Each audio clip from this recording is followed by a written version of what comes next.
అందరికీ నమస్కారం అండి. ఫ్రెండ్స్, మనకి ఇప్పుడిప్పుడే మరొక ముఖ్యమైన అప్డేట్ అయితే రావడం జరిగిందండి. అది కూడా ఏపీలో ఉద్యోగులకు శుభవార్త. సీఎం చంద్రబాబు నాయుడు గారు కొత్త నిర్ణయం అంటూ ఇప్పుడే మనకు ఒక అప్డేట్ అయితే వచ్చిందండి. అయితే ఇందుకు సంబంధించిన పూర్తి వివరాలు అయితే మన వీడియోలో తెలుసుకుందామండి. ఆ కొత్త నిర్ణయం ఏంటనేది వీడియో మాత్రం ఎక్కడ స్కిప్ చేయకుండా చూడండి ఫ్రెండ్స్. అప్పుడే మనకి పూర్తి సమాచారం అయితే తెలుస్తుంది. ఇక ముఖ్యంగా వీడియో నచ్చినట్లయితే లైక్ చేయండి ఫ్రెండ్స్. లైక్ చేయడం వల్ల మనకు తెలిసిన ఇన్ఫర్మేషన్ మరికొంతమందికి అయితే రీచ్ అవుతుంది. లైక్ చేసి ఫాలో చేసి సబ్స్క్రైబ్ అయితే చేసుకోండి ఫ్రెండ్స్. ఇక లేట్ చేయకుండా టాపిక్లోకి వెళ్ళిపోదాము. ఇక ఉద్యోగుల బదిలీలపై నిషేధం ఎత్తివేత. ఇక రాష్ట్రంలో ఉద్యోగుల బదిలీలపై ఉన్న నిషేధాన్ని 16 రోజుల పాటు ప్రభుత్వం ఎత్తివేయనుంది. అందుకు సంబంధించి అధికారిక ప్రకటన కూడా వెలువడనుంది. ప్రభుత్వ ఉద్యోగుల సంక్షేమాన్ని దృష్టిలో ఉంచుకొని ఉద్యోగులంతా వారి కుటుంబ సభ్యులతో సంతోషకరమైన జీవనాన్ని గడపడానికి వీలుగా వారి బదిలీలను చేపట్టబోతుంది. అందుకు సంబంధించి 2024 సంవత్సరానికి ఉద్యోగుల బదిలీల ప్రక్రియలో భాగంగా మార్గదర్శకాలను కూడా సిద్ధం చేసింది.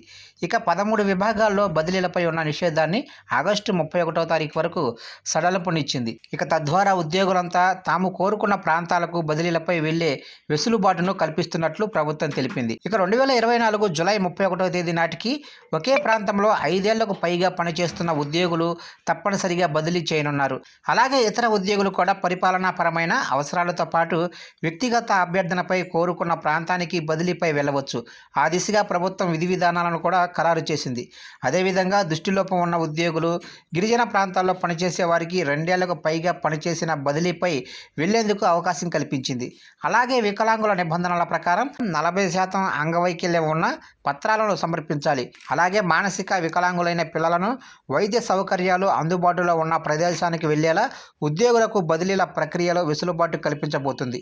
అలాగే ఇతర ఆరోగ్య సమస్యలు, తల్లిదండ్రుల బాధ్యతలు, సుదీర్ఘకాలంగా వ్యాధులతో బాధపడే వారికి బదిలీల్లో మరింత ప్రాధాన్యతను ఇవ్వనుంది రాష్ట్ర ప్రభుత్వం.